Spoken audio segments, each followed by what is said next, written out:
Welcome to Nursing 135. We're beginning Unit 1 with leadership. You'll find that this is an important concept for you to grasp as a registered nurse, even if you never end up in a managerial role.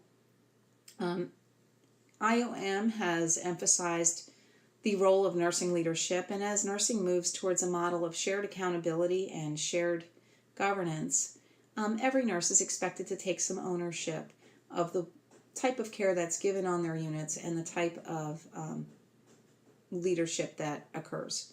You're also expected to delegate to other personnel, so the concepts of leadership are really pretty important to grasp, even as new nurses.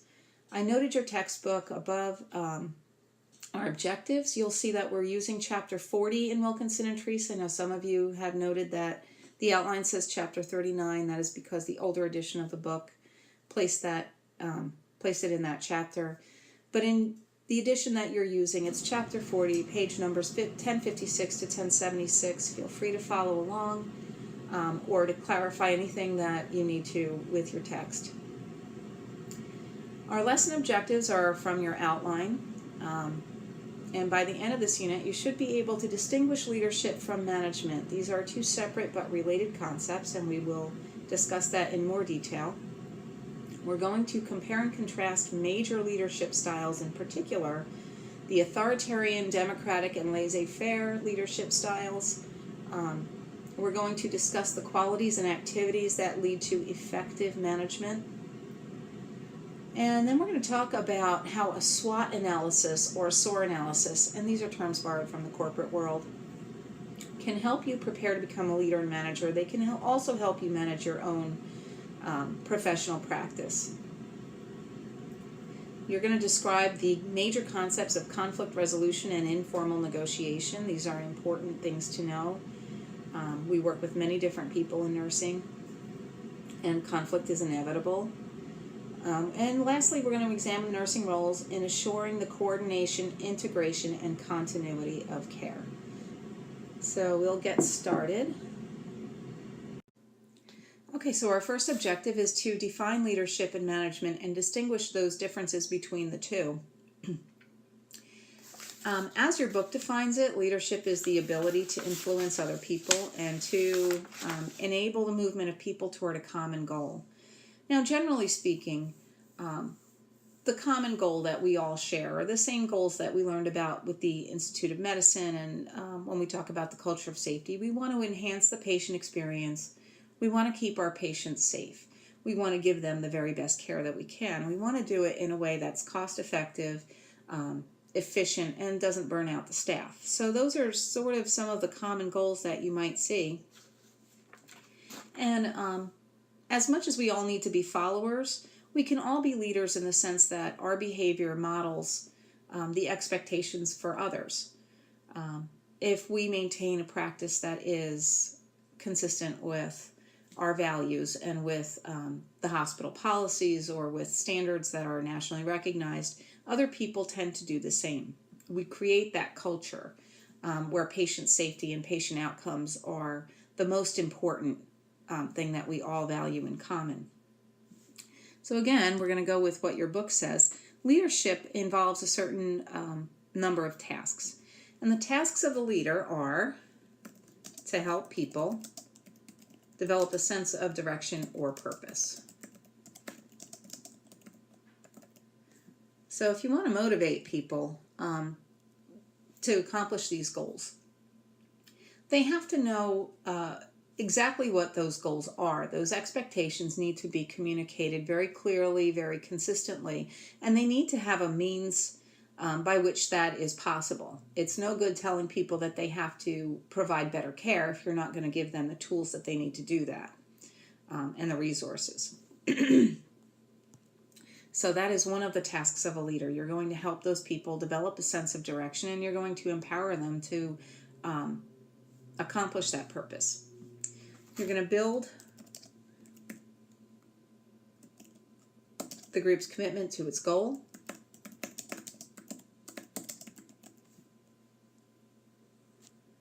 And you also have to sustain it. You will find that on a nursing unit, as well as in other areas of life, that there are people in a group. Some will hop on every new change, every perceived improvement, every process that furthers the goal. Other people need a little more motivation, and then there are some people who will really put up a lot of resistance. And a good leader understands how to motivate people to want to do the right thing, to want to accomplish that goal. And they know how to sustain that commitment. And part of sustaining that commitment is to face daily challenges, which is another point that your book brings up. And I'm sure we can already think of some daily challenges, especially those of you who are in the working world. Particularly in healthcare, we'll look at things like nurse staffing, things like budgetary challenges, when you don't have the money for the supplies that you need. And you can look at other things, patient census, patient acuity. Those are the kind of challenges that you will face on a day-to-day basis, and it only makes sense that a leader is going to be able to rise to those occasions.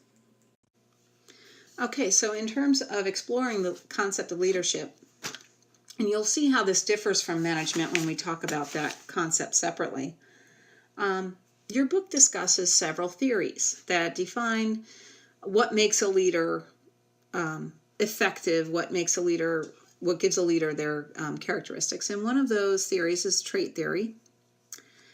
The traits that are most often identified with leadership are intelligence and initiative.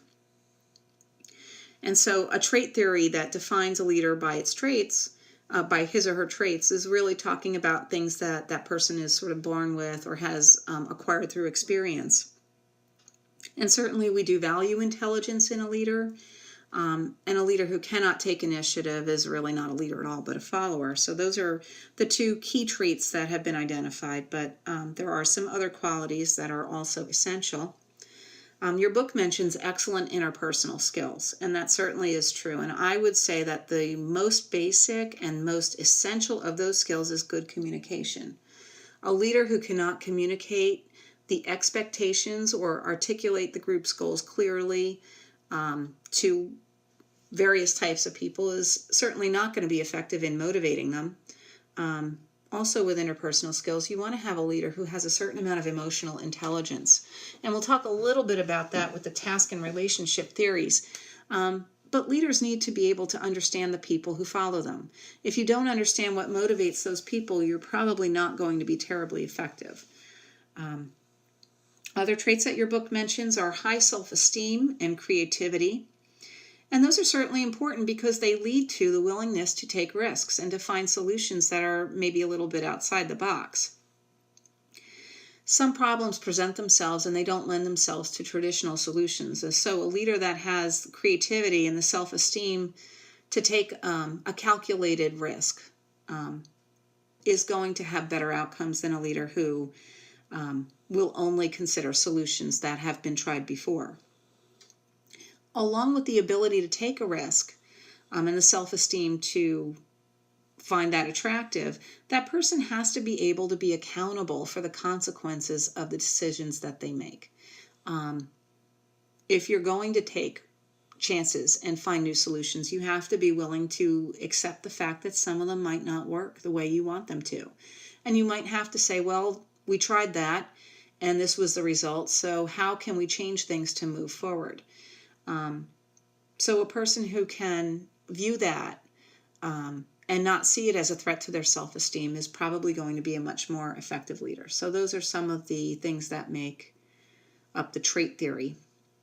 Let me talk about the behavioral theories, and this one is sort of important. I wonder if I can maybe move some of these out of the way a little bit so we have some room to discuss that.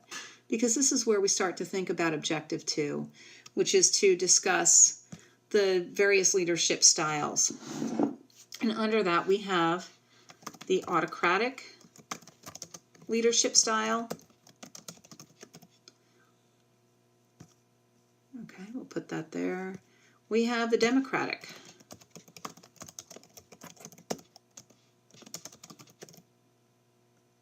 We'll put that there. And we have the laissez-faire.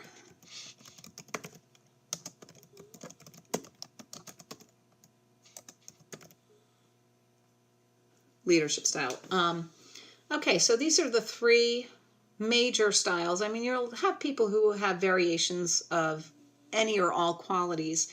And in some situations, any of these styles can work to accomplish the goals of the group. So the autocratic leadership style, also known as the authoritarian leadership style, is where the leader motivates the group to accomplish the leader's goals, makes all the decisions, and takes all the accountability. Sometimes this style is important when you're in a crisis, and we'll kind of talk about that in a little bit, but mostly this leadership style is usually perceived as being very domineering. It can be demoralizing to some people if they have ideas and they want their input valued. It can be efficient. Sometimes there are decisions that need to be made by one person, and that person maybe has all of the insight into a particular problem. For example, it might be that the budget has a number of items, and the manager or leader needs to decide where that money, how much money to spend on each thing. It might not be feasible or practical or even of interest to the other members of the group to discuss every single one of those line items in the budget. And so in that instance, you might need an autocratic leadership style. Also, if you have a crisis situation, let's say that you have two employees who are in serious conflict, and the situation has gotten to the point where maybe it's disrupting workflow. Maybe that leader has to take an autocratic stance, bring those people into a private area and discuss it and make a decision to discipline those people.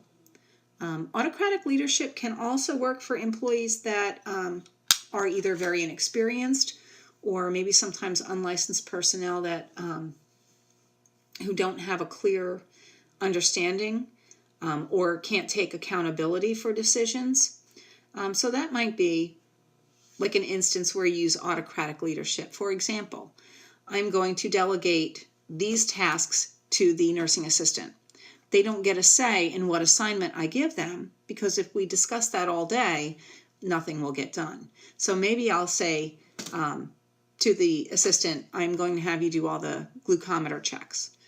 So that would be an example of a somewhat autocratic leadership style. So that is the first of the three leadership styles. Democratic leadership styles happen in which the leader motivates the group towards the group's goals. Now, in order for that to happen, the democratic leader has to solicit input from every member of the group. The group makes the goal, and then the group decides or has input into how best to reach those goals with guidance from the leader. And then the leader articulates those goals for the group and says, okay, this is how we're going to proceed. And this works very well, especially on nursing units, where we talk about shared governance. We are going to explore that concept in a little more depth in class, where people have maybe insight that the leader might not have. A lot of nurse managers no longer practice at the bedside. They need that input from bedside nurses in order to make intelligent, informed decisions. It's also called participative leadership. As I said, I've mentioned the words shared governance. I will also throw in the concept of shared accountability, because that's sort of the flip side. When you make a decision, you have to be responsible for the outcome. The democratic leader is providing guidance. Now, one of the problems with a democratic leadership is that it is more time consuming. As I mentioned, if you are making a budget with 300 line items, do you really want to get into a lengthy discussion over where every single penny goes? Probably not.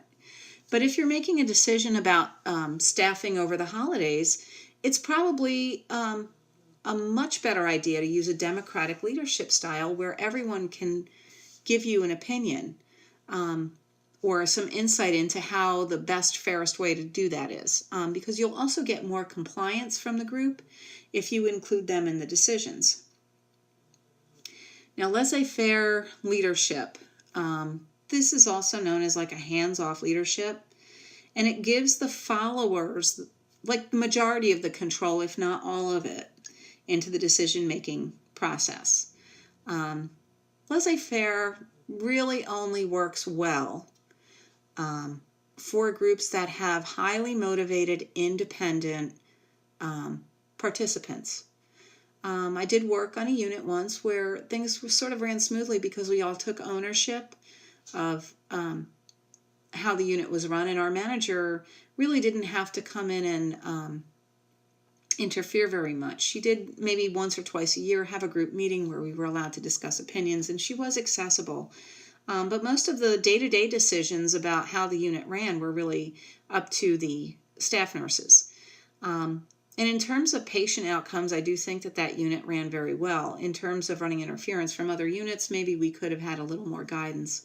The big problem with laissez-faire leadership is that in many cases, people need a little bit more guidance in order to be productive. So very often the productivity of a unit with this style of leadership is very low. So those are your behavioral theories. And your book also mentions task versus relationship theories. And this is pretty self-explanatory. It's just what the name suggests. Some managers like to focus on tasks. Who checks the code card? Who makes the assignments? How big the assignment should be? And they focus less on relationships, the relationships between and among the staff, with other disciplines, with other departments. It's mostly just about getting the work done. Other managers tend to focus more on the relationships. They focus on the interpersonal aspects, not to the exclusion of tasks, but primarily. They're looking at morale. They're looking at whether employees work well together, whether they demonstrate cooperation. Managers who are entirely task-oriented, and I have run across a few where they're worried about their budget and they're worried about their Press-Ganey scores maybe. These managers a lot of times have very disgruntled employees, and what they fail to understand is that an employee who's dissatisfied will very grudgingly complete their tasks and may not give you their best performance. I've also worked for managers who really were into the relationships. They wanted to be liked, and this was also ineffective. These were the managers. I had one in particular that would grant every single person whatever schedule request they wanted, whether or not that covered the unit. And we had days where maybe special care nursery didn't have a single special care nursery nurse in it because all of them asked for a day off to go to a conference. And then we had to pull people from other units who maybe didn't know that job as well. And that was also fairly dysfunctional. So really a good leader is going to be able to balance the tasks with the relationships. Happy people do better jobs. However, you can't focus your whole, you can't structure everything around making people happy or work won't get done. So that's your task versus relationship theory. We have situational theories. Oops, let me get that up there. Okay, situational theories emphasize that the person needs to understand all of the factors that involve a group of people in a particular environment, and every situation is different. And so they will cater their management to each situation. Situations might change rapidly. The situational theory kind of explains why in some situations a manager who is generally democratic might lean towards an autocratic style in certain situations. For example, you might have a manager that regularly holds group meetings, solicits input, asks for group members to provide alternative solutions, considers those solutions, communicates clearly to people. That kind of person maybe is typically a democratic leader. However, let's say that you have an emergency situation. There's a snowstorm and people can't get in. Well, that autocratic leadership style might have to be employed. She might have to say, I'm sorry, but you can't go home until we find coverage for this unit.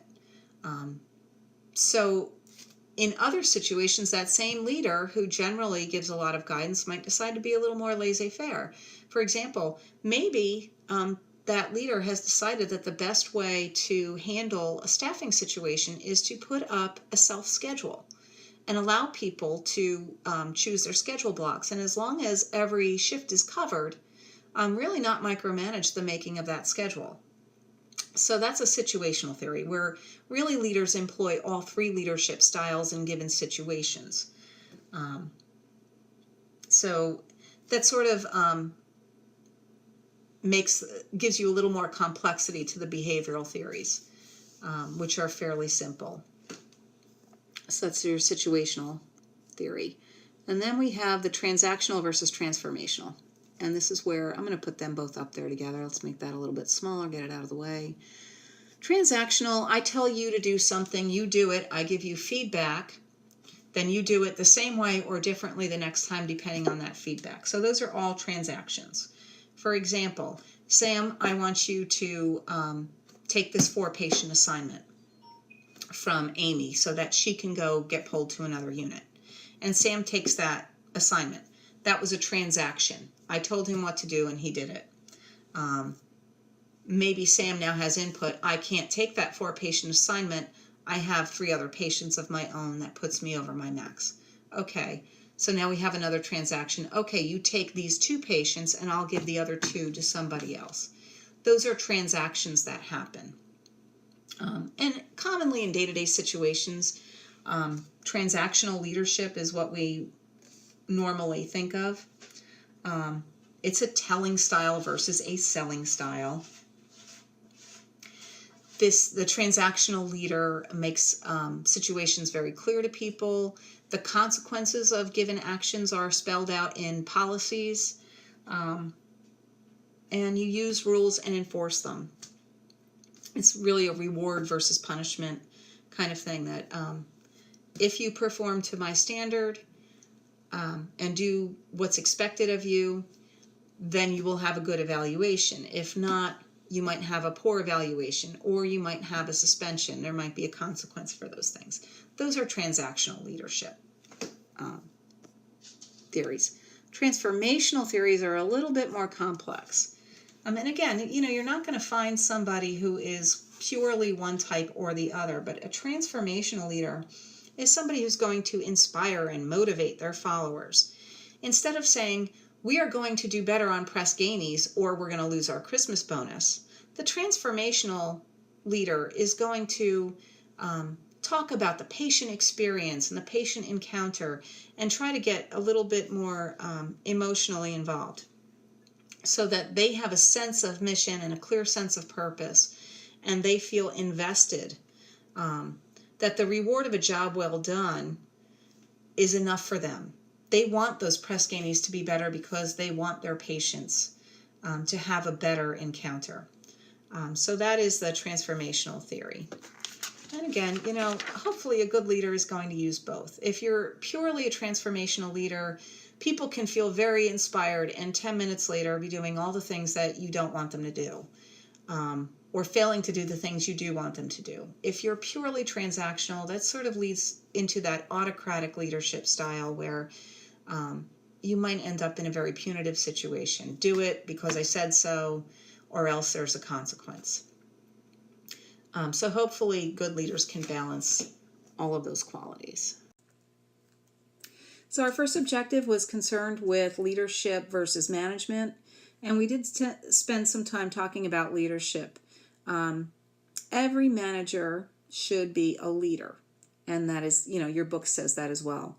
But not every leader is a manager. So what is a manager? A manager is an appointed, paid employee. And they get paid to direct the work of others. Now, there are levels of management, and we're really not going to get into that. There's a lot of management and leadership that you won't get in this course. You'll probably see it later on, either in senior year, or you'll see it again when you go back for your bachelor's. But the basic description of a nurse manager is somebody who works on a nursing unit, and accomplishes the goals of administration and ensures patient safety and efficient workflow. So some of the essential characteristics of management, we've already discussed leadership pretty extensively. I won't expand too much on that. The nurse manager also needs to have clinical expertise. Now, that clinical expertise does not mean that nurse manager has to know exactly how to do everybody's job on the unit. I've had very good nurse managers who managed NICU, labor and delivery, postpartum, all at the same time, and maybe their main experience was in labor and delivery, and they never really staffed in the special care nursery. But they still understood enough of what that person did to direct them successfully. And because some leaders are wise enough to recognize their limitations, they'll usually identify the key people who can help them make intelligent decisions. So clinical expertise is another thing that you will expect nurse managers to have. And the third trait that your book identifies is business sense, and that is absolutely essential for nurse managers to have. One of the things that nurse managers do is they sort of mitigate that struggle between wanting to have all of the resources and staff that make it an ideal job and still staying within that budget. They need to deliver excellent, quality, effective care and ensure that the patient encounter is positive and that the patient satisfaction scores are good. And they also need to stay within the dollars and cents that they're given, and sometimes that leads to a lot of interesting decisions. And again, this is sort of content that might be a little bit more advanced than you need. Just know that the nurse manager really has to have all three of those qualities. There are some activities that nurse managers are commonly involved in, and your book mentions interpersonal activities. And some of that might include networking with other departments. Certainly conflict resolution falls under the interpersonal category, and developing employees, helping employees grow and develop their skills. Rewards and punishments are mentioned under this section as well. It's finding what motivates people to do the job you want them to do. That's part of it. And the goal is to help the employee just do their job better.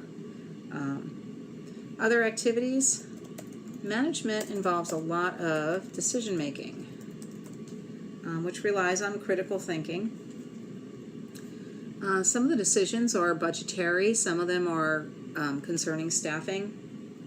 Hiring decisions, termination, employee discipline, job descriptions can be very unit specific sometimes. A tech on one floor might have one job description, where in a specialty unit it might be different. Expectations in terms of, like, you might have to make a unit specific vacation policy. You can't let everyone take vacation at the same exact time. So maybe you set up a system where everybody gets 1 week and they pick that week. And if there's a conflict, there's a way to resolve that. So, that's part of it. Resource allocation, definitely. How much money do we spend on equipment? How much money do we spend on supplies? Even down to the snacks you have on your unit. How many sugar packets are you going to order? It all has some impact on the way the unit functions. How much space you're going to allocate for putting supplies away. So all of those decisions are important. And the third activity that your book mentions that managers do is informational. And this is a pretty big one too. Nurse managers are middle management. They answer to administration. I know at Capitol, my managers and assistant nurse managers are in meetings constantly. They're involved in several different committees for the hospital. They're involved in performance improvement and quality measures. They meet with upper management frequently. And they're responsible for disseminating that information to the staff. they're also responsible for taking the staff input and relaying that to the appropriate administration. And sometimes decisions are made based on that interplay, that what the employees are telling you from the perspective of the bedside, as opposed to what the administration sees in their long-term mission and vision. Public relations is also part of the informational activities of a manager. I know on any given unit, you can see a nurse manager usually walking around from room to room, talking to the patients. Hi, how is your experience? How is your nurse responsive to you? They're trying to find out what can I do to make my unit run better. So they do a lot of public relations. Often if there's a problem on a unit and you as a staff nurse can't resolve it, you have a patient complaint or a family member has a concern, you can get your nurse manager involved, and hopefully they have the skills that are needed to sort of resolve that issue for them. So those are the activities and characteristics of successful managers. Okay, so it's time to talk about the theories that govern management. We talked about leadership theories. Management theories are a little simpler according to your text. Again, someday maybe you'll go into great detail with this, but I don't think it's necessary here. There are scientific theories of management. And even though it doesn't sound very scientific, it's a pretty simple theory. And the scientific theory says that people are motivated by pay.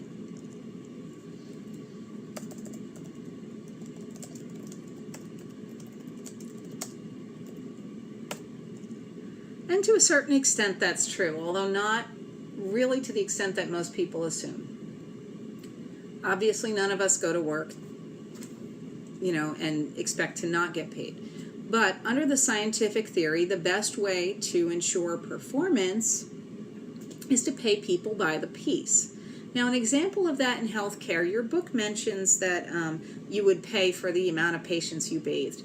I'll give you a better example. If you work in home care, you might get paid to do visits, and you get paid per visit. You can spend a half an hour in someone's home, you can spend an hour in someone's home, you could be there a little while. I worked for a home care / staffing company when I was a new nurse, teaching people to give themselves injections. And, I would get paid $30 for back in the 90s, get paid $30 for every visit that I did. Some of these visits took me 45 minutes. The person was motivated, the family member was there to support. I have been in other houses, for that $30, I might have worked 3 hours trying to get somebody to even look at the needle to give themselves the injection. So that's an example of that pay by the piece scientific theory of management. Scientific theory is also known as Theory X. So if you're reading your book, Theory X managers generally want to pay by the piece to get the most work out of their employees. And the faster, the better. So they want the productivity to be high. You'll also see people who are motivated only by pay. They're really not concerned so much with the quality. They're concerned with getting through their 8-hour shift. So that is sort of the downside of a scientific theory oriented person. In addition to scientific theory, we also have human relations oriented theory. Human relations oriented theory is also known as McGregor's XY theory. Just put that in there.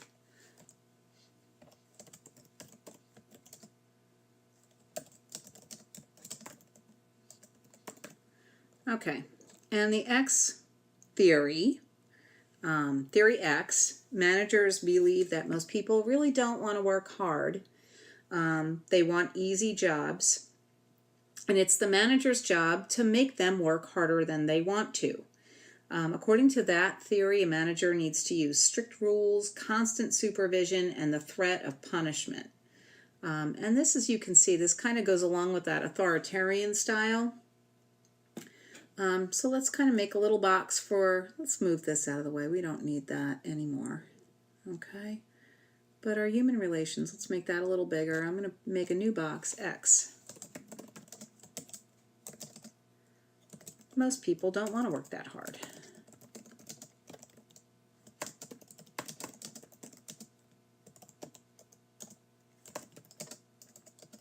The manager has to make them. Okay, there we go. Okay, so that's your theory X. And I have had a few managers who subscribe to theory X. And I've had a few coworkers who have subscribed to theory X. They didn't want to work hard. And unless you motivated them with the fear of God, they really didn't do anything they didn't absolutely have to do. So that's theory X. And let's make another box for theory Y. Theory Y managers are the ones who see the glass as half full. And managers believe that most people want to do a good job. All they really need are, the resources and support to do that. It's the manager's job to create. Let's just make that really clear. A supportive atmosphere.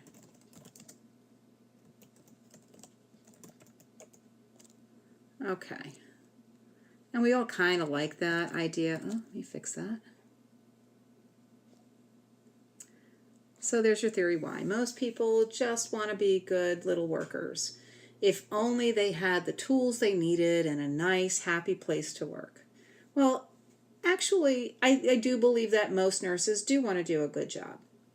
And most of them will do that in a supportive atmosphere. And so the nurse manager that can balance theory X and theory Y and deal with people at both ends of that continuum is going to be the most effective manager, generally speaking. And I think most of your democratic managers are going to fall under theory Y. Some of your laissez-faire managers will also fall under theory Y, but they sort of drop the ball when it comes to creating a supportive atmosphere. Even though most people really don't like to be micromanaged, they do need some management. Somebody needs to make sure that the supplies get ordered and that the nurse's station stays tidy and that there's enough staff on the right days. So that is human relations oriented theory. And now that we've talked about that, let me get rid of some of this. You can always go back to it if you want to. And we're going to talk about followership really briefly because everybody is a follower. Even your managers, even your administrators, everybody answers to somebody. So we're going to talk a little bit about followership. Okay, there it is.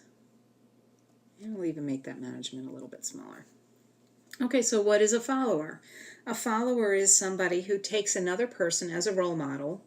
They need a leader to follow. And that person acts in accordance with, imitates, supports, and advocates the ideas and opinions of others.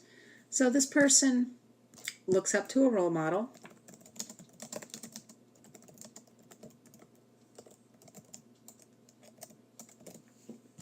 Okay, and they further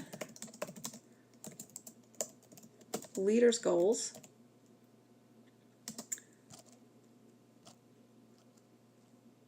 by acting in accordance with that leader's direction. If you are in a shared governance situation, we are both leaders and followers. We create the expectation and develop policies, and then we follow them ourselves. It's essential to learn to be a good follower as well as to learn to be a good leader in nursing. Followership also incorporates the willingness to work with others toward accomplishing a group mission. Followership involves teamwork and building cohesion within the team. And you can change places. Sometimes you'll be the leader, sometimes you'll be the follower in a given activity. It just sort of depends on the situation there. So that's really what followership entails.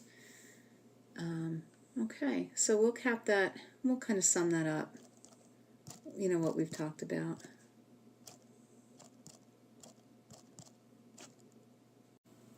Okay, so I'm just going to sum up the last section. Leadership involves motivating people towards a common goal. There are several theories of leadership, but you should know the 3 basic leadership styles, namely autocratic or authoritarian, which is the same thing, democratic and laissez-faire. The difference between leadership and management is that a manager is a paid position. It describes an employee who directs the work of others.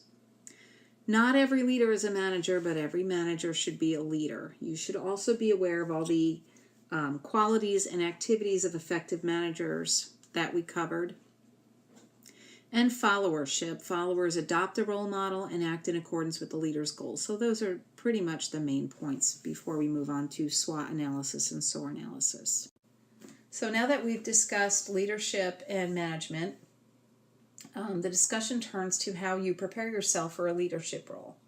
Obviously, none of you will be ready for a management role at this point, but you will be required to display some type of leadership even in your very first job in nursing. So in order to do that, you should identify the skills you have, the skills you need. And one way to do this is either a SWOT or a SOAR analysis. And SWOT very simply stands for S is strengths. For example, maybe you have great interpersonal skills. So let me make that bigger. Okay. And the W stands for weaknesses.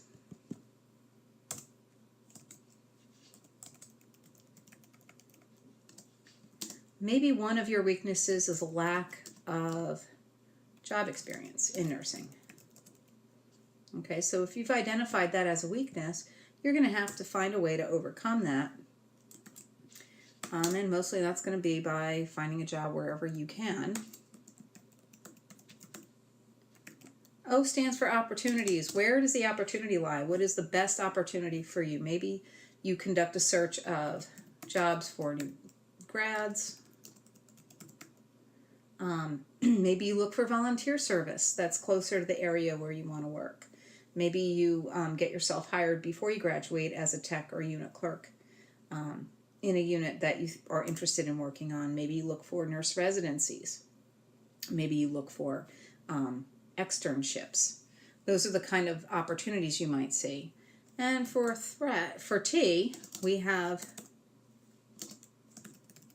threats. And maybe a threat to your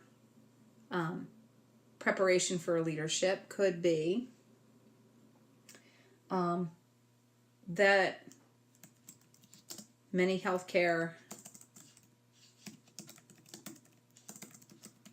facilities want 1 year of experience, or maybe they want the BSN and you don't have one. So you're going to have to find a way to market yourself and find that opportunity for leadership. Maybe you're going to have to enroll in a BSN program. Maybe you're going to have to look for the jobs that are out there. So that would be your SWOT analysis. Wait a minute. Now that we've discussed the SWOT analysis, your book also gives you the alternative of a SOAR analysis. And SOAR is very similar. But SOAR analysis can be used for any type of situation. You could use it to achieve personal goals, professional goals. You could even use it to develop a strategic plan to get your exam grades better. And SOAR stands for strengths, opportunities, aspirations, and results. And there are some additional terms that are included in the SOAR analysis. You need a spirit of inquiry. I'll put those up here. You really need to be able to reflect on yourself honestly. but with an appreciation of your strengths. If you know that one of your strengths is that you can remember what you hear, then you want to look for learning strategies that speak to your auditory preference. That would be one example of how you use inquiry to determine your strengths. Another term that we use with the SOAR analysis is imagination. You have to be able to imagine a way to get to your outcome. You need a vision. You need to know, what is this going to look like? What kind of time do I need to spend? You have to be able to sort of project into the future and imagine a different plan. Innovation. Innovation is another important part of creating a SOAR analysis. This is where you're going to create the strategies, the structures. This is where you're going to put the rubber to the road and actually do, find a strategy that you're going to use that you can stick to. And then the last one is inspiration. And this is what's going to keep you focused on your goal. If you know what it is that inspires you, if you know that that at the end of the day you want better grades so that you can go and become a family nurse practitioner, or you know that you have the dream job already kind of picked out, or maybe you just want to be independent and have a way to pay your bills, but you need to have something that inspires you to stay on target. So the strengths, opportunities, aspirations, results. We'll say maybe your strength is that, again, you're a hands-on learner, okay? And you've identified this as a strength, that you learn really, really well when you're allowed to sort of practice the role or manipulate equipment or do something that connects your body to your brain. So if you've identified that as a strength, you're going to look for opportunities to do that. You're going to plan for different experiences that speak to that strength. You're going to have a vision for what it is you're trying to accomplish. And you're going to create some strategies to do that. As far as your aspirations, when you have a clear goal in mind, especially if you write that goal, if you have a written statement of purpose, that's going to kind of help you focus your energy. And results, always be looking at, how did this work for me and how can I change it and how can I tweak it? And so that's how you would use a SWOT or SOAR analysis to prepare yourself for leadership. So in addition to using the SWOT and SOAR analysis, your book mentions that another way to prepare yourself for leadership is to use a preceptor or a mentor. And we'll talk about the differences between those. Okay, so a preceptor is usually chosen for you by your employer when you start a new job.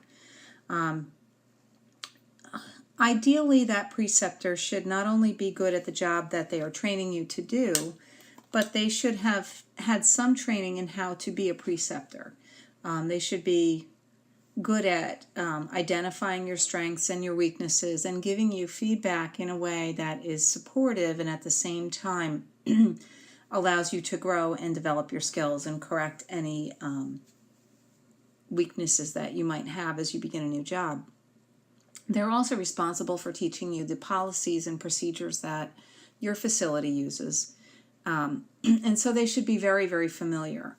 One of the questions that you'll want to ask when you are on a job interview, whether you're a new nurse or practicing at a new facility, or even if you're changing specialties, you want to ask about the quality of the preceptor that you're going to get. Ask how that person is selected for you, whether they've had formal training as a preceptor. It's important to find out whether you're going to have the same preceptor most of the time, if not all of the time. I have worked in places where your orientation consisted of anybody who was on the floor that day who'd been there a little bit longer than you were would show you around. But ideally, you have the same preceptor throughout. And the best preceptorships involve like a scaffolding type approach where you start and that preceptor is doing most of the work and demonstrating how the job is done. And then you start incorporating your own practice into that.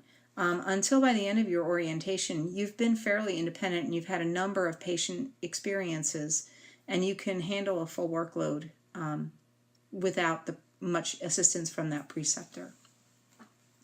You'll also want to find out if your orientation, how long your orientation is, and whether that orientation is flexible dependent on how well you learn. And so that is how the preceptorship relationship works. In order to get the most out of your orientation with a preceptor, it's really important to have an open mind and be flexible and be ready to learn. You have to be able to accept feedback well, including constructive criticism, and remember that you're using it to learn or to grow. And sometimes growth involves changing some of the things that you might consider standard practice. What you should not do is accept anything that violates the hospital's policies or procedures or what you know to be the best evidence-based practice. So those are kind of some things that go along with that preceptorship relationship. Now, a mentor is a little bit different from a preceptor. Mentors are people that you choose yourself. They also have more experience than you do, but they may not work in your unit or in your facility. They may just be more experienced nurses. And a mentor's job is to really coach you and guide you and help you with some decision making.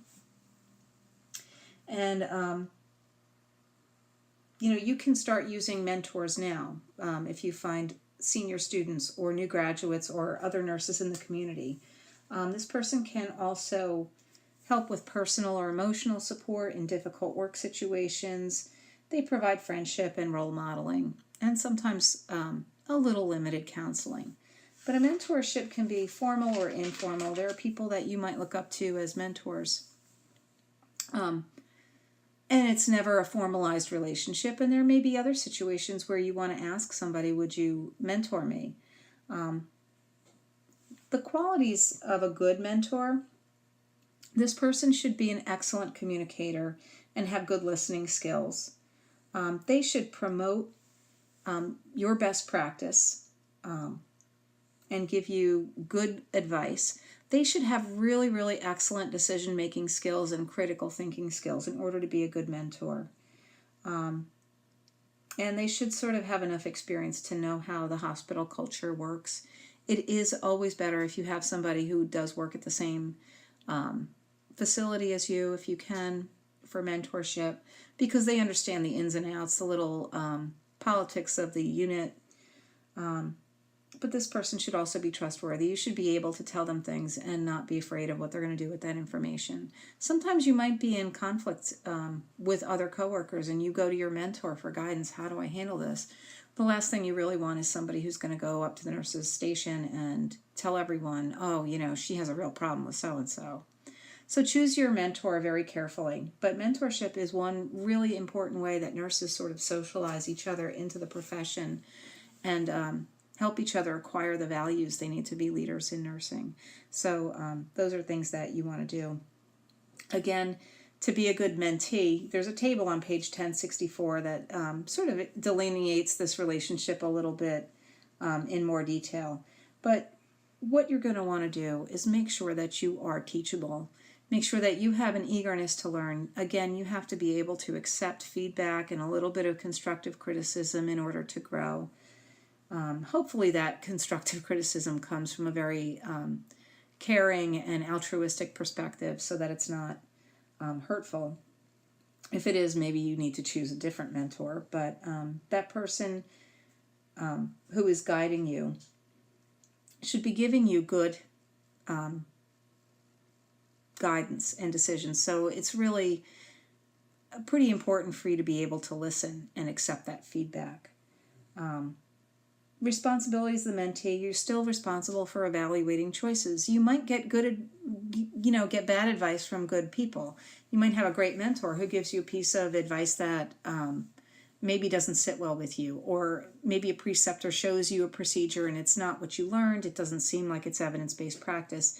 It is still your responsibility to evaluate whatever information or support you get from that person. We're moving on to the objective in your unit that deals with conflict resolution. It's a very important unit to understand, or a very important concept to understand and apply, because conflict is inevitable when you work with human beings, especially in healthcare, high stress, high stakes environment, with lots of different individuals, different departments, different disciplines. Conflict is inevitable. Conflict can occur on any level. It can occur on an individual level between two individuals. It can occur on a group level between members of various groups. For example, night shift versus day shift, or the ER versus the ICU, or OR versus PACU. You might see conflicts within groups. Doctors versus nurses, another example. Or conflict can occur on an organizational level, and we saw that at Capitol Health, where I worked, where the city of Trenton had a conflict with Capitol Health's plan to relocate their Mercer campus to Hopewell. And that did take years to resolve, and a lot of negotiations and discussions and town hall meetings, and both sides presenting their case intelligently, and sometimes there were some heated discussions, but eventually that conflict was resolved. So your book does talk about finding a win-win resolution. Now, keep in mind that it is not always possible to please everybody. But a skillful leader and manager is able to resolve conflict on the unit, or between, her unit and maybe another group. So your book talks about 6 steps. There are actually many different schools of thought with conflict resolution. Again, that could be a whole other course in a leadership or management program, but for sake of simplicity, we'll just go with what your textbook talks about. In step 1, in order to fix a problem, just like a nursing diagnosis, you have to identify it. If you can't identify the problem, it's going to be very hard to articulate solutions to it. And so you need to get all the parties in, and they need to contribute to that discussion in a way that's meaningful. One of the big problems with conflict resolution is that the real problem is not identified. Sometimes the real problem is that there aren't enough resources for the unit, and it stresses everyone. And so people start to point fingers at one another when things aren't productive. For example, maybe staffing is poor and nurses are burned out. The census and the acuity are always high. They're always stretched to their max. And so you get Lucy, can't handle the stress. She gets sick. She calls out 2 or 3 times. And her coworkers then have to absorb her workload. And that makes her coworkers resent her. That could be one example. The real problem is the burnout. But the articulated problem might be Lucy calls out all the time. So identifying the problem is an important first step. We move on to step 2, and that is generating solutions. And this is, one of those things. If you are an autocratic leader, you're going to generate all the solutions. You will stop calling out Lucy, I mean it. If you're a democratic leader, you might say, well, we have some concerns about absenteeism. What are some solutions? Or, everybody's very burned out and stressed out right now. What are some solutions to that problem that you can think of? It's important to be creative. We all like to sort of go back to what we think we know, but sometimes it's going to be more important to look at something new. Maybe we've tried the same thing 100 times. Well, I think that we should suspend anybody who's called out more than twice in 6 months. But that solution might not work. If that person really is getting sick because they're burned out, they're not going to be productive if they do come to work. So we have to be creative when we look at solutions.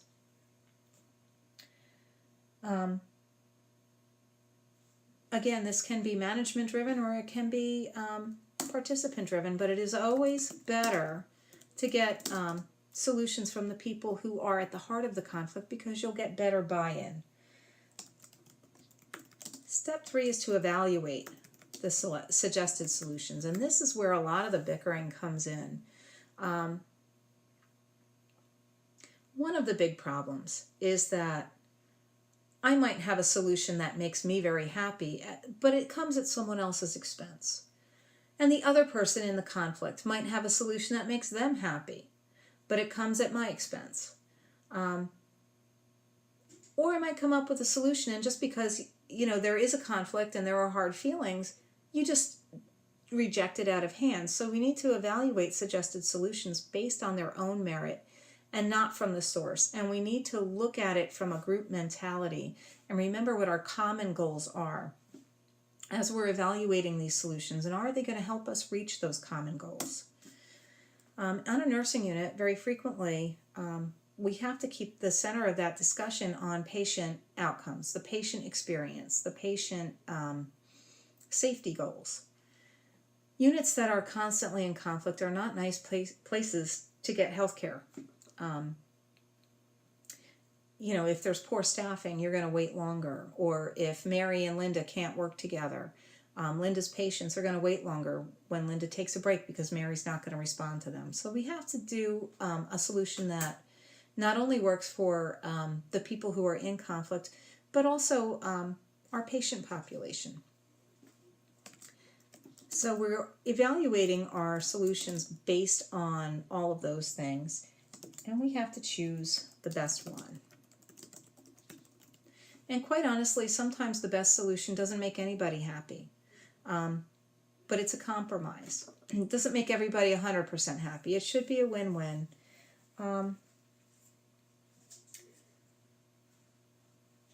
But it should give you the best results with the least negative impact.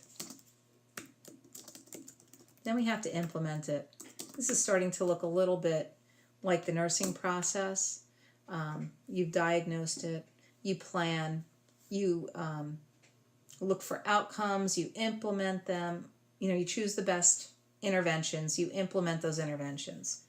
And implementing it, though, you really have to be careful that you have found a solution that everyone will buy into, because some people will sabotage your plan at conflict resolution. If they feel that their concerns weren't validated, or if they feel that the other person won, they might not give it enough time to work.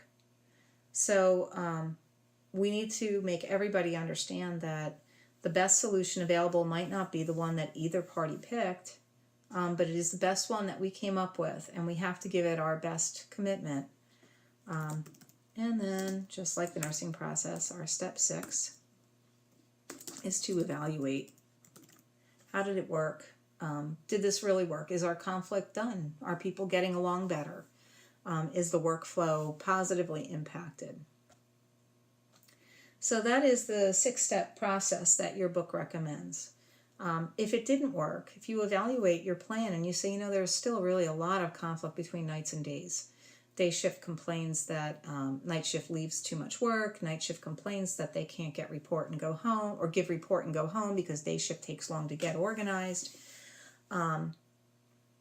If we're still having conflicts, we need to find a new resolution, and we need to give that a fair try. After a number of tries,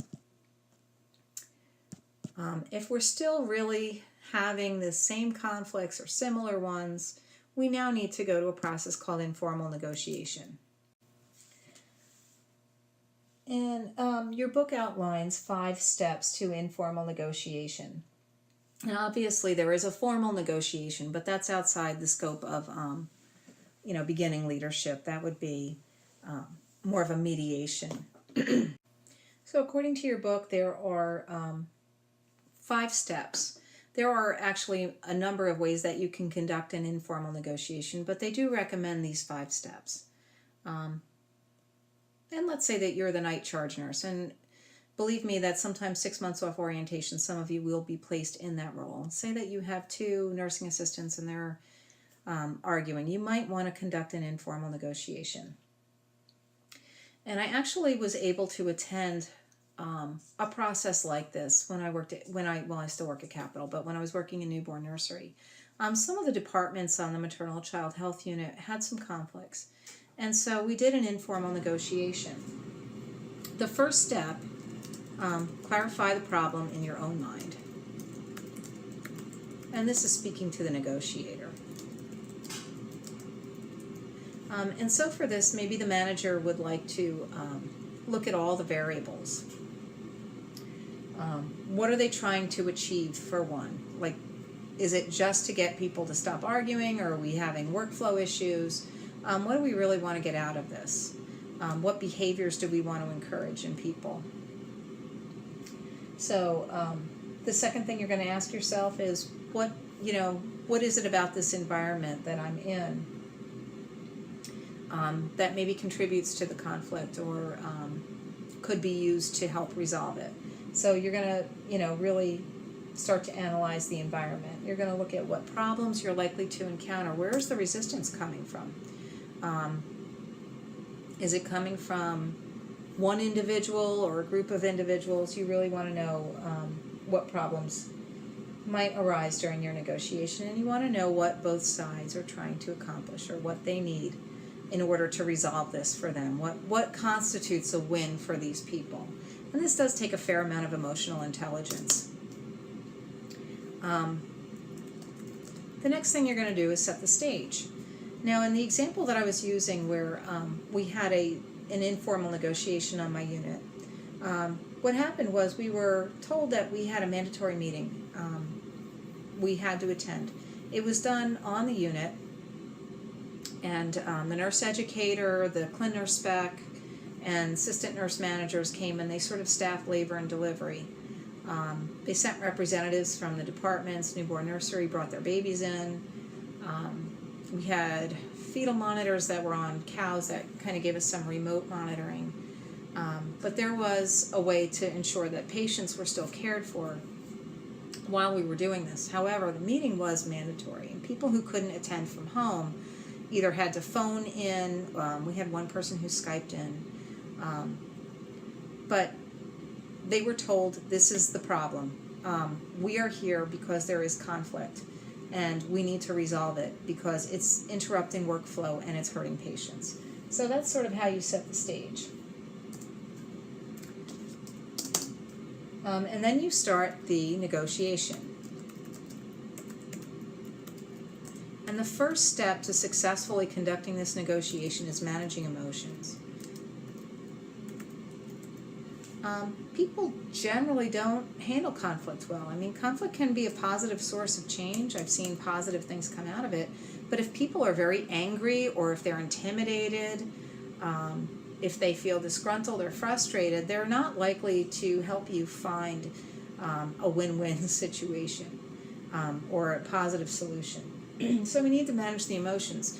And again, going back to the conflict negotiation or the conflict resolution intervention that we had, we were each told to have a piece of paper and look around the room for somebody who did not belong to our department, put that person's name at the top, and identify 3 positive traits about that individual. Then we put them in an envelope, and they were read out loud. Once people understood that there was some respect, that we were going to operate with mutual courtesy for one another, and that not all of the feelings were negative, the emotions, the really strong negative emotions, sort of diffused. Not entirely, but enough that we could have a discussion. The next thing that you're going to do is set the ground rules. And this is really important. One of the ground rules that the person who was conducting this conflict resolution set was, I want you to say what you mean, I want you to mean what you say, but I don't want you to be mean when you say it. And so that let us know that, yes, we were supposed to articulate our concerns, but we weren't supposed to attack the people. And that was important. Another ground rule that was established that morning was everyone here will get a chance to speak. Everyone's concerns are important. Please do not interrupt the person while they're speaking. If you have something more to say, wait until we get back around to you. But this is not going to be a conversation with one person doing all the talking. So that's setting the ground rules. And you want to clarify the problem. You clarified it in your own mind. Now you got to clarify it for everyone else. I notice that there is a lot of arguing between the units, and that it influences throughputing. We can't get patients from labor and delivery to the postpartum unit because either labor holds them too long or postpartum won't accept them, or maybe newborn doesn't get the baby assessed and bathed quickly enough. So we need to clarify why this is affecting patients and why some of these arguments need to be handled a little more productively. So you clarified it for yourself and you clarify it for others. And the next part of this negotiation is going to be to make your opening move. And it's sort of like an auction where you say, okay, the bids are starting at. Maybe your opening move is you're saying, I suggest that we put a time limit. You need to get this done in this period of time so that we can move the patients along. I also suggest that if you're having a conflict as a staff nurse to staff nurse, you get your charge nurse to make it a charge nurse to charge nurse.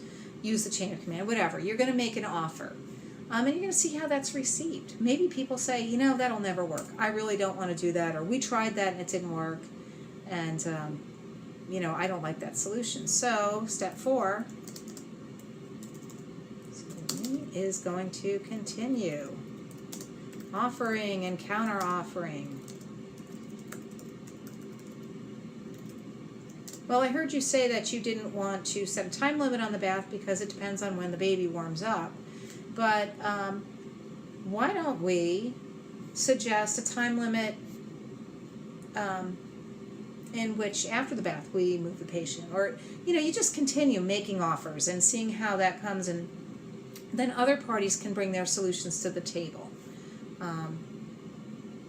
But this is a little bit more controlled than the other conflict resolution because you're not going to leave that room until you agree on the resolution of a conflict.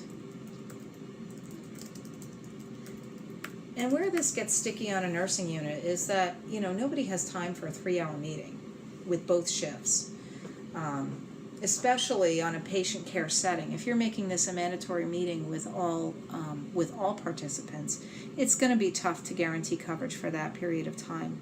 It's more common to ask people to be on a committee to resolve conflict through informal negotiation, people to have spokespeople, maybe a few key people. And usually you identify the key people as the people who are always speaking, or the people who seem to have a lot vested in the conflict. But the basic idea is that you aren't going to leave that room until everyone agrees that this conflict must be resolved and this is how we're going to do it. So that is informal negotiation. Anyway, just so you're aware, conflict is not always a negative thing. Sometimes it helps us identify systems issues and address them. Sometimes we all grow and learn from it. Sometimes just listening to the other person's point of view identifies to us areas where we can learn and grow. So it is important to learn the skills of conflict resolution. You won't graduate with that skill completely under your belt, like doing a bed bath, but it's important to start thinking about that. Okay, so your last objective is fairly broad. It talks about assuring coordination, integration, and continuity of care, and that's a pretty tall order. But the basic thing that's going to help you the most in ensuring all of that is managing your time and your resources wisely. So we're going to talk a little bit about time management. And delegation falls into that. This is not an extensive lecture on delegation. It's really kind of a sidebar. Delegation helps in the sense that you can't manage every task yourself. And a nurse who knows how to manage time wisely also knows how to manage other resources, such as assisted personnel, wisely. Okay. So your book talks about setting goals, short-term goals, long-term goals. It's certainly helpful. Mostly when we're talking about time management in the nursing unit, we're really talking about short-term goals. Although as a student, you need long-term goals too. Your long-term goal is to graduate and get a job. So we're really going to talk about short-term goals. We're going to talk about what we can accomplish in a 12-hour shift, basically. Maybe your goal is to get your patients that need to ambulate up and out of bed. Maybe your goal is to make sure that you do your hourly rounds. But you're going to have a number of goals, and sometimes you won't really need to identify them separately. They'll be sort of ingrained in your practice. But sometimes it'll be really important. Well, you know what? I really want to get this patient set up with nutrition consult today. That's my short-term goal. Or this patient really needs social services involved. So you're going to be able to set short-term goals. And that really ensures the continuity of care and the coordination of care, because you're going to basically go off your care plan and make sure that that everything that you want to accomplish for your patients gets done. Also, when we talk about time management, we talk about organizational skills, organizing your workday, and your supplies, your resources. I want to call your attention on page 1075. There's a box 40-5 that says work smarter, not harder. And what I was told is think with your head and not with your feet. I think as a new nurse, I probably put a lot of miles on just walking back and forth from rooms to supply closets. So things like gathering all of your materials at once and maybe having a spare set of something that you might need, like sterile gloves in case you contaminate the sterile field, or a Foley catheter in case you miss the meatus on a female patient. Even making sure that all the linen you need is in one spot. That's important. Again, when we're talking about work smarter, not harder, you're turning a patient over to give back care and wash their back. Well, why not listen to breath sounds? They're in the, rather than turn them back and start over, do things in a sequence that makes logical sense so that you're not spinning in circles. When we talk about working smarter, not harder, we're also talking about not being so task-oriented that you don't identify potential problems. If you walk into a room and your patient doesn't look right, that's not the point to say, I need to get my bed bath done by 9 o'clock. You need to be able to sort of think on your feet and reprioritize that situation really quickly. When the box talks about prevention is a good idea, this is where I like to bring in the concept of hourly rounding. I think hourly rounding is a great idea because honestly, when you do it, when you're attentive to your patients, you're meeting their needs before they're on the call light.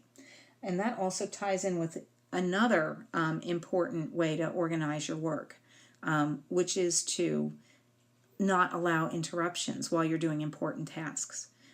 This is one of those reasons I don't like those cell phones that they make us carry sometimes, because I'll be in one room doing patient teaching or trying to pass medications, and somebody else is buzzing me because,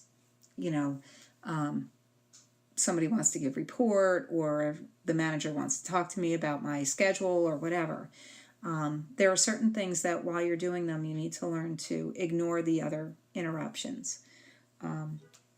Especially anything that involves patient safety. If you are at the med cart, you should not be available to physicians. You should not be available. There's a lot of literature that talks about distraction during the workday and how that impacts patient safety. And making a schedule is also an important part of organizing your work. When I get report in the morning, usually, if I'm upstairs on mother baby, if I'm in labor and I have one patient, it's really not a problem. But if I need to make sure that multiple tasks get accomplished in my 12-hour shift, as I'm taking report, I'm sort of noting what times things should be done by. For example, common times for medications might be 9 o'clock. I might know that at 8 o'clock, 10 o'clock, 12 o'clock, I want to be in rooms checking for baby feedings or, recording I&O. I might have schedules for things like flu, Tdap, patient teaching, but I give myself a time frame. It's not written in stone unless it's a medication. It's just a flexible guideline so that I don't forget everything. You don't want to be scrambling around at the end of your shift going, oh no, I forgot to do this. So that's part of time management. Having to-do lists, having a schedule. And also, it's sort of a silly thing, but if you think about how your unit is organized, some units are very small and very manageable, and it doesn't matter which room you see first. But other units like 3M at Capitol Health is like the size of a football field. So if you've got a patient on one end of that floor and you have to go all the way to the other end, try to hit everything you can on the way there, so that you're not just running back and forth from one place to another. Finally, you're going to learn to say no.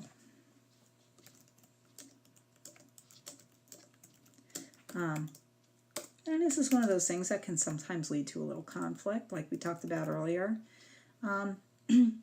You know, you've got a 5-patient assignment and the ER calls and says, we need a bed. And you know that your patients are also sick. You can't possibly take a 6th patient. There might be times when you have to call your manager and say, listen, I just don't know how I'm going to handle another patient. What can I do?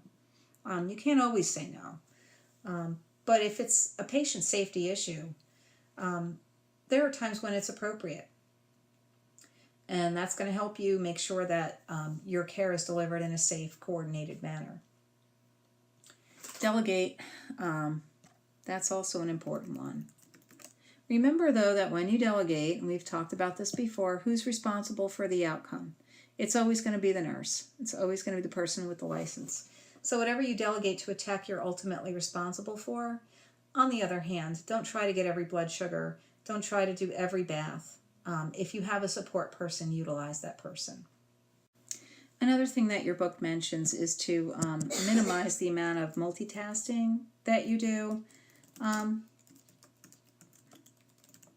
It's sort of, you know, the modern world. We really don't have a choice sometimes, but checking your phone while you're giving meds is really a bad idea.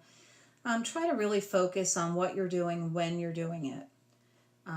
So that is another way to make the most efficient use of your time. A lot of this comes down to organizational skills and critical thinking.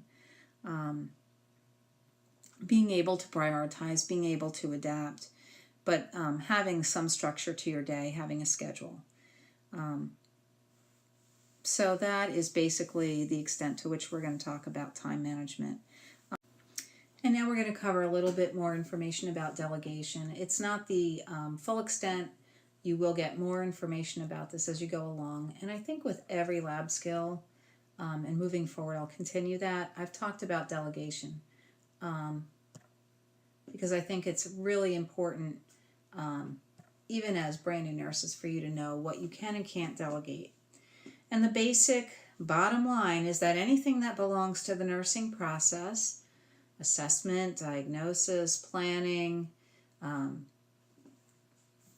planning your interventions, implementing, even with the implementation, you might get someone to help you with it, but you're still responsible for it. In evaluation, you're the one who has to decide whether or not that care was effective and whether or not you need to now make a new plan. Most of your delegation will occur in the implementation phase. For example, maybe part of my care plan is that patient needs to ambulate or use an incentive spirometer. I don't necessarily have to be the person that hands him an incentive spirometer, but I do need to make sure that it gets done. I have to be the one that knows that that's an appropriate intervention. I need to know that it was done, and I need to know how effective that intervention was. So that is that's the basic premise behind delegation. Managers usually decide the skills mix on the floor. There's a lot of literature that talks about BSN versus ADN versus LPN versus unassisted personnel and what kind of numbers are best for patient safety. But in the end, a nurse manager makes those decisions along with administration. And if you feel at any time that you need more support or more RN staff, I mean, once you get your legs on the floor, you can certainly advocate for that. Preceptors can help you figure out how to delegate and to whom you should delegate certain tasks. But the big concern, is that there's a liability. Whatever that person does, they're doing under your license.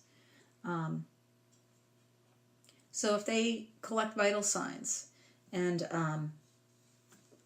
don't report them to you right away, or you don't happen to look them up in the computer system, you're still responsible. There was one case, I might have shared this with you already in Unit 1 of 131, of a nurse who was assigned a patient who had very unstable blood sugar. She was supposed to check the blood sugar every 2 hours. She delegated that task to a nursing assistant, which was appropriate.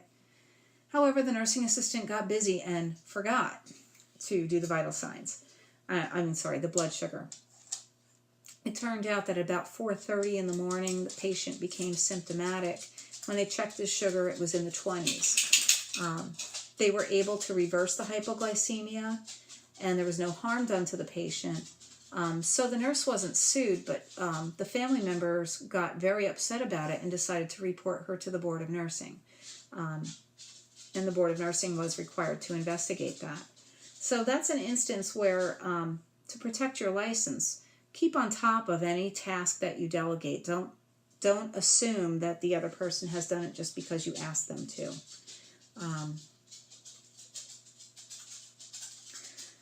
The other concern that nurses have expressed about delegation is that sometimes the quality of the care goes down when the nurse does fewer things for that patient. If you've gone to the trouble of getting your RN license, or your bachelor's degree, or your associate's degree, somebody who's taken a 6-week training course, or who maybe was hired and went through a period of orientation, might not have the same commitment to patient outcomes that you do. So when you're delegating things, even like a bed bath, is that patient getting the best bed bath? Could they have, that has been a concern. On the other hand, it really isn't cost effective on most general medical floors to have all RN care. Sometimes the ICU or CCU might have that, but it is more likely that unlicensed assistive personnel is used instead. And that's about where we're going to finish off with delegation for this exercise. As I said, it comes up frequently in other contexts, and if we have time during the 2 hours in class, we'll talk about delegation exercises. I'll give you some examples, and we'll see how that works. Okay, and I think that basically concludes Unit 1 of 135, so I'll see you Monday.